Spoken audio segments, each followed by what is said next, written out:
Aho neza mabusha. Meze neza. Hano mu isoko harimo ibintu byose. Uragura iki ngo mpite nkugeza ku mutima wose?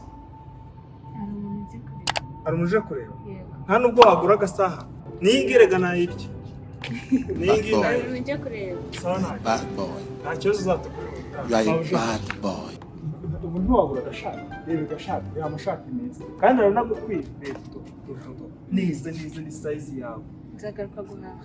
Oye, gusa wanakagura nyama. Wanakagura.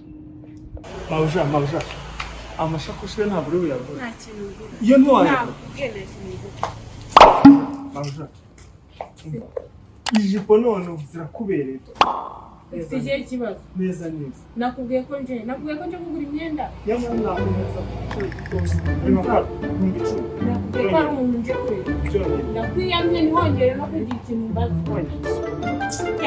Yamara iyi ngiyi nayo yakubera. Telefone nziza zigezweho. Telefone nziza. Reba n'utuyikuteri. Kandi ufite telefone ya iPhone. Let's be poor. Ubwenge mu mutwe. Breathe. Nakubwiye ngo iki? Nakubwiye ko ari ibintu byo kugura. Headphone nziza. Telefone nziza. Reba n'utuyikuteri. Ufite telefone ya iPhone. Ufite ubwenge mu mutwe cyane. Nakubwiye ngo iki? Oye, ngende kuguha ku giciro cyiza. Kigezweho. Ndakwiyamye rero. Nakubwiye ko nta kintu cyo kugura. Nzira mu nzira ngende ntagire n'ikindi kintu wongera kumbaza. Kandi abakire sana. Genda se. Usa nasa Ku biciro byiza.